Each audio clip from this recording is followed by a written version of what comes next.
നമസ്കാരം. നരേന്ദ്രമോദിയോട് കളിച്ചു, അങ്ങനെ പറയണ്ട, ഇന്ത്യ മഹാരാജ്യത്തോട് കളിച്ചു.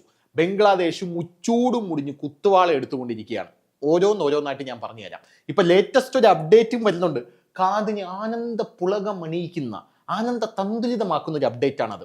യൂനസ് അവിടെ കിടന്ന് ചക്രശ്വാസം വലിക്കുകയാണ് എന്ന് മാത്രമേ നമുക്ക് പറയാനായിട്ട് സാധിക്കുകയുള്ളൂ. ആദ്യം ബംഗ്ലാദേശിനോട് ഇന്ത്യ മാനം മര്യാദയ്ക്ക് പറഞ്ഞു, മര്യാദയ്ക്ക് അടങ്ങിയിരുന്നു, ന്യൂനപക്ഷങ്ങൾക്ക് നേരെ ആക്രമണം ഒന്നും വേണ്ട എന്ന് പറഞ്ഞു. ഷേഖ് ഹസീനയ്ക്ക് നമ്മളിവിടെ അഭയം കൊടുത്തിട്ടുണ്ട്, അതുകൊണ്ട് തന്നെ ഷേഖ് ഹസീനയെ തിരിച്ചു തരാൻ പറ്റില്ല എന്ന്. ചെറിയൊരു ഞരക്കമൊക്കെ ഉണ്ടായെങ്കിലും വീണ്ടും ഷേഖ് ഹസീനയെ തിരിച്ചു വേണം എന്നുള്ള രീതിയിൽ ബംഗ്ലാദേശ് അവിടെ പ്രസ്താവന ഇറക്കിയെങ്കിലും ഒഫീഷ്യലായിട്ടാണ് ഇറക്കിയെങ്കിലും പോടാ എന്ന് പറഞ്ഞ് ഇന്ത്യ മഹാരാജ്യം അത് കേട്ടില്ല എന്ന് നടിച്ചു. അപ്പോൾ കാരണം ബംഗ്ലാദേശിൽ പട്ടിണി വന്നു. പട്ടിണി വരുന്നതിൻ്റെ പ്രധാനപ്പെട്ട കാരണം എന്ന് പറയുന്നത്, ഇന്ത്യ മഹാരാജ്യവുമായി ബംഗ്ലാദേശ് ഒരു യുദ്ധപ്രഖ്യാപനത്തിന്റെ വക്കിലെത്തി നിൽക്കുമ്പോൾ ഞം വല്ലതും വേണ്ടേ? അതായത് കലാപത്തിനിറങ്ങാം, ഓക്കെ, ഫണ്ട് വരും. കലാപത്തിനിറങ്ങി മുഷ്ടി ചുരുട്ടി മുകളിലോട്ട് അള്ളാഹു അക്ബർ വിളിക്കാം, അപ്പോഴും ഒരു കുഴപ്പമില്ല, ഫണ്ട് വരുന്നുണ്ട്. ഇതെല്ലാം കഴിഞ്ഞ് വയറ്റിൽ വിശക്കുമല്ലോ. നമുക്കിങ്ങനെ വിശപ്പെന്ന് പറഞ്ഞൊരു വികാരം ഉണ്ടല്ലോ, അതിങ്ങനെ വരുമ്പം മുഴുവനും അടിച്ചമരും. അതായത് എല്ലാം തളർന്ന് പണ്ടാരം ഉണങ്ങും. അതുകൊണ്ടാണ് ഈ കലാപം നടത്തുന്നവരെ ഫണ്ടിങ് തകർക്കുക എന്നുള്ള ഏറ്റവും സുപ്രധാനമായ സ്ട്രാറ്റജി നരേന്ദ്രമോദി അമിത്ഷായും നടത്തുന്നത്. ഈ അമിത്ഷാ എന്നൊക്കെ പറഞ്ഞാൽ അങ്ങനെ സമ്മതിച്ചു കൊടുക്കാതിരിക്കാൻ നിവൃത്തിയില്ല. കാരണം ആഭ്യന്തര വകുപ്പാണ് അമിത്ഷാ കൈകാര്യം ചെയ്യുന്നത്. എത്ര കലാപങ്ങൾ ആടിച്ചൊതുക്കി ചാക്കി കെട്ടിയതാണ്. അതുകൊണ്ട് കലാപം സ്പെഷ്യലിസ്റ്റ് എന്ന് പറഞ്ഞ ആഭ്യന്തര വകുപ്പിന് ആളെയും ഞങ്ങൾ കൊടുത്തിരിക്കുകയാണ്, തൊട്ടിപ്പുറത്ത് അജിത് ഡോവൽ. ഇത് രണ്ടെണ്ണവും കൂടെ എവിടെ കലാപം ഉണ്ടായിക്കഴിഞ്ഞാലും, അതായത് നമ്മൾ കലാപം ഉണ്ടായിക്കഴിഞ്ഞാൽ ഒരു പ്രധാനപ്പെട്ട പ്രശ്നം എന്ന് പറഞ്ഞാൽ അവിടെ പോലീസ് ഇരച്ചെത്തുന്നു, ഗ്രനേഡ് അടിക്കുന്നു, അവർക്ക് നേരെ ചെന്ന് വെടിയുതിർക്കുന്നു. ഇങ്ങനെയൊക്കെ ചെയ്യുമ്പോൾ ആ കലാപത്തിന്റെ ഒരു സ്വഭാവം എന്ന് പറഞ്ഞാൽ, എല്ലാ കലാപത്തിന്റെ സ്വഭാവം എന്ന് പറഞ്ഞാൽ അത് കൂടുതൽ ആൾക്കാരെ സംഘടിക്കാനും അത് കൂടുതൽ വിഗ്രസലി തിരിച്ചടിക്കാനും അവരെ പ്രേരിപ്പിക്കും. അവർക്ക് ആവശ്യം അതാണ്. അതായത് ഈ കലാപം ശ്രദ്ധിക്കപ്പെടണം. എന്തിനാണ് ആൾക്കാർ കലാപം നടത്തുന്നത്? കലാപം ലോകം ശ്രദ്ധിക്കണം, ഇങ്ങനെ ഒരു വിഷയം ഇവിടെ നടക്കുന്നുണ്ട്, ഇത്രയും ആൾക്കാർ ഇവിടെ മരിച്ചു വീഴുന്നുണ്ട്. നമ്മുടെ കത്തി സിനിമയിൽ ആ തണ്ണൂത്ത് ഗ്രാമത്തിലെ വ്യവസായം പിടിക്കാനായിട്ട് കോർപ്പറേറ്റുകൾ വരുമ്പോൾ ആരും ഞങ്ങളെ തിരിഞ്ഞു നോക്കുന്നില്ല എന്ന് പറഞ്ഞ ഒരു 5 വ്യവസായികൾ കഴുത്തെടുത്ത് ചാവുമല്ലോ. അതെന്തിനാണ്? ലോകം ഇത് ശ്രദ്ധിക്കണം. അതാണ് ഈ കലാപകാരികളുടെ മെയിൻ പോയിന്റ് എന്ന് പറയുന്നത്. പിന്നെ അതിൻ്റെ ഇടയിൽ കൂടെ ആക്രമണം. പക്ഷേ നമ്മുടെ നാട്ടിലുണ്ടാവുന്ന കലാപങ്ങളെല്ലാം ഒരു സ്വിച്ച് ഇട്ട പോലെ നിൽക്കുന്നതാണ് നമുക്ക് കാണാനായിട്ട് സാധിക്കുന്നത്.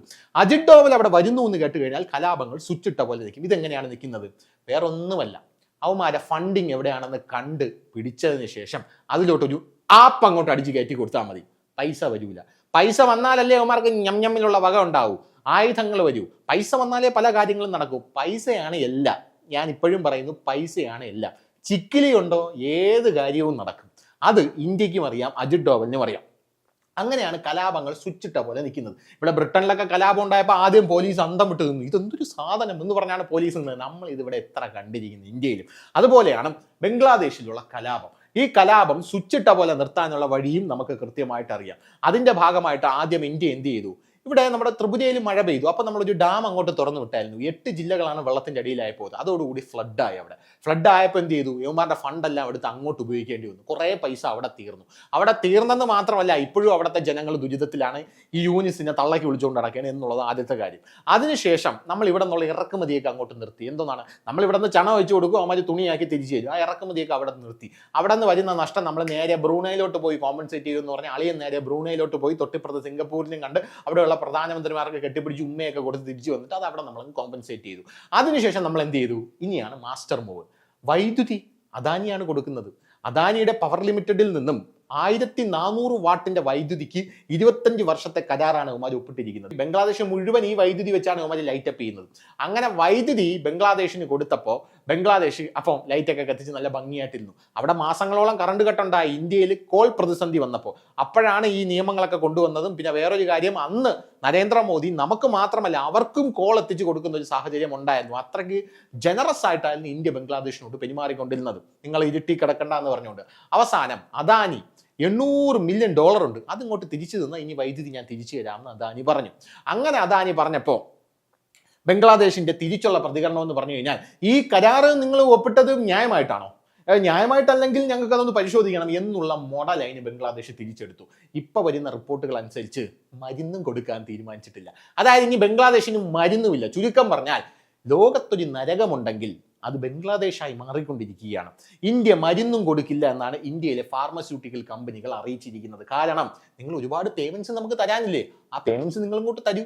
അത് നിങ്ങൾ ഇങ്ങോട്ട് തന്നു കഴിഞ്ഞാൽ ഞങ്ങൾ മരുന്ന് അങ്ങോട്ട് തരാം. എന്നാണ് ഇന്ത്യൻ ഫാർമസ്യൂട്ടിക്കൽ മേഖല ഒന്നടങ്കം ബംഗ്ലാദേശിനെ അറിയിച്ചിരിക്കുന്നത്. ബംഗ്ലാദേശിൽ നിലനിൽക്കുന്ന രാഷ്ട്രീയ അശാന്തിയാണ് ഇതിന് കാരണമെന്നാണ് അവർ പറയുന്നത്. അതായത് ഈ രാഷ്ട്രീയമായിട്ട് ഒരു പൊളിറ്റിക്കൽ ടേൺ നടക്കുന്നത് കൊണ്ട് നമുക്കൊരു കാര്യം ചെയ്യാം, നമ്മൾ ഇവിടെ നിന്ന് അങ്ങോട്ടേക്ക് കുറച്ച് ഷിപ്പൊക്കെ അയച്ചു, ആ ഷിപ്പൊക്കെ അവിടെ എത്തിയോ ഇല്ലയോ, അതിനി വഴിയിൽ മുങ്ങിപ്പോയോ ഒന്നും അറിയാൻ നിവൃത്തിയില്ല.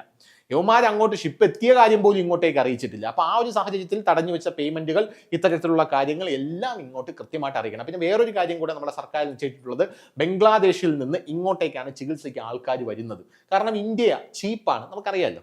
ഇന്ത്യ വളരെ ചീപ്പാണ്, നല്ല ഗുണനിലവാരമുള്ള ചികിത്സയുമാണ് ബംഗ്ലാദേശിനെ അപേക്ഷിച്ച്. അവിടെ വന്ന് ചികിത്സിച്ചിട്ട് തിരിച്ചു പോവുകയാണ് ചെയ്യുന്നത്. അതും ഇന്ത്യ നിർത്തി, ഇനി ഇങ്ങോട്ട് വരണ്ട എന്നാണ് ഇന്ത്യ പറഞ്ഞിരിക്കുന്നത്. അപ്പോൾ മാൽദീവ്സ് ഒക്കെ ഇന്ത്യയിലോട്ടാണ്, മാൽദീവ്സിലെ ജനങ്ങളൊക്കെ ഇന്ത്യയിലോട്ടാണ് ചികിത്സയ്ക്കായിട്ട് വരുന്നത്.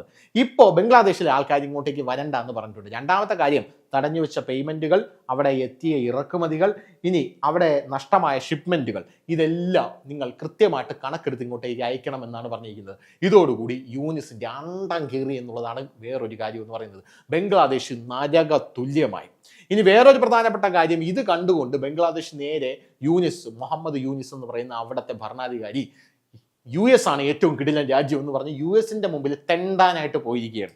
US മുമ്പിൽ തെണ്ടിത്തിരിഞ്ഞ് കയ്യിൽ നീട്ടാനായിട്ട് പോയിരിക്കുകയാണ്. US ആണ് ഇവർക്ക് ഈ ഒരു ഗതി ഉണ്ടാക്കിയത് നമുക്ക് എല്ലാവർക്കും അറിയാം. അവിടെ ഒരു കുക്കി രാജ്യം US വേണം. അതിന്റെ ഭാഗമായിട്ട് കെട്ടിയിറക്കിയ പപ്പറ്റാണ് ഈ മുഹമ്മദ് യൂനിസ് എന്ന് പറയുക. ആ US ഇവിടെയുള്ള ബംഗ്ലാദേശിലെ മുഹമ്മദ് യൂനിസ് കൈ നീട്ടാനായിട്ട് പോകുമ്പോൾ കൃത്യമായിട്ട് ഇവർക്കുള്ളിലെ അന്തർധാര പുറത്തു വരുന്ന കാഴ്ചയാണ് നമുക്ക് കാണാനായിട്ട് സാധിച്ചത്. ഇത് ഇന്ത്യക്ക് വലിയ ഒരു വിപ്ലവകരമായിട്ടുള്ള ഒരു വിജയമാണ്.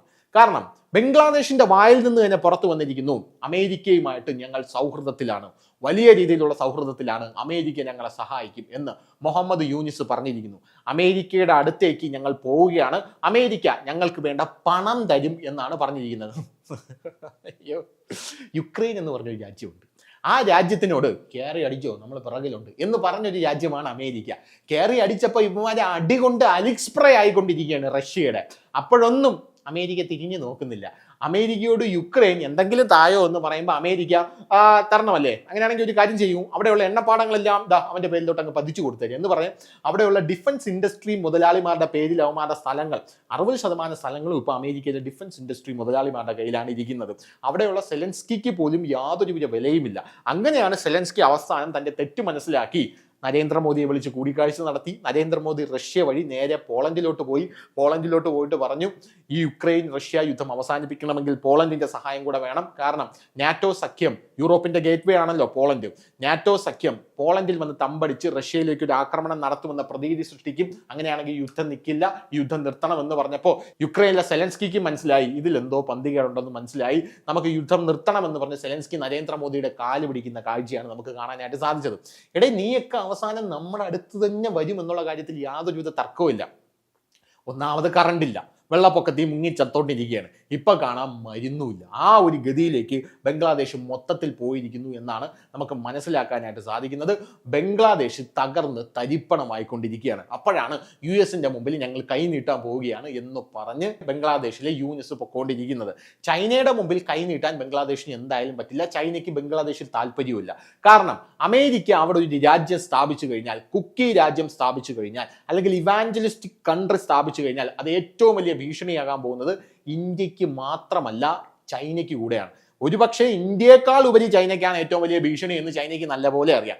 അതുകൊണ്ട് ചൈനയും ഇന്ത്യയും കൈകോർത്ത് ഈ രാജ്യം വരാതിരിക്കാൻ പ്രവർത്തിക്കുന്നു എന്ന റിപ്പോർട്ടുകൾ പുറത്തു വന്നു. കഴിഞ്ഞ ദിവസം 75% അതിർത്തി പ്രശ്നങ്ങൾ ഞങ്ങൾ പരിഹരിച്ചു എന്ന് ഇന്ത്യയും ചൈനയും കൂടെ ഒരു പ്രസ്താവന ഇറക്കിയിട്ടുണ്ട്. അതിൽ ചൈനയാണ് പറഞ്ഞത് ഞങ്ങൾ ട്രൂപ്പിനെ പിൻവലിച്ചു എന്ന് പറഞ്ഞിരിക്കുന്നത്. അതിൻ്റെയൊക്കെ അർത്ഥം എന്ന് പറഞ്ഞു കഴിഞ്ഞാൽ ഇന്ത്യയുമായിട്ട് ചൈന കൂടുതൽ അടുക്കുന്നു എന്നുള്ളതാണ്. അതൊക്കെ ഈ ബംഗ്ലാദേശിലെ ഈ വേട്ടാവളിയെ മുന്നിൽ കണ്ടുകൊണ്ടാണ് എന്നുള്ള കാര്യത്തിൽ യാതൊരുവിധ സംശയവുമില്ല എന്ന് ചിന്തിക്കുന്നവർക്ക് ദൃഷ്ടാന്തമുണ്ട് എന്ന് നമ്മുടെ സുഡാപ്പികൾ പറയുന്ന പോലെ നമുക്ക് പറയാനായിട്ട് സാധിക്കും. അതിനിടയിലാണ് ബംഗ്ലാദേശിനെ ഒന്നുകൂടെ ഞെരിക്കാൻ നമ്മുടെ വാണിജ്യ വ്യവസായ മന്ത്രാലയത്തിന് കീഴിലുള്ള pharmaceuticals exports promotion council of India ഫാർമക്സിൽ ഇന്ത്യൻ കമ്പനികൾ ഇപ്പോൾ ബംഗ്ലാദേശിലേക്ക് മരുന്ന് അയക്കുന്നില്ല എന്നൂടെ പറഞ്ഞിരിക്കുന്നത്. ഇതിന്റെ ഡയറക്ടർ ജനറൽ ആയിട്ടുള്ള രാജാ ഭാനുവാണ് ഇത് ഔദ്യോഗികമായിട്ട് പറഞ്ഞിരിക്കുന്നത്.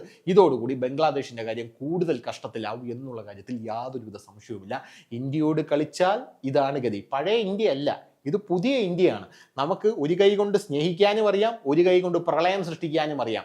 അതുകൊണ്ടാണ് ഇന്ത്യ ഇപ്പോൾ വളർന്നുകൊണ്ടിരിക്കുന്നത്. അല്ലെങ്കിൽ നീയൊക്കെ പണ്ടേ ഇന്ത്യ വിട്ട് പുട്ടടിച്ചാനെന്ന് ഇവിടെയുള്ള ഭരണാധികാരികൾക്ക് നല്ലപോലെ അറിയാം. അപ്പൊ ശരി.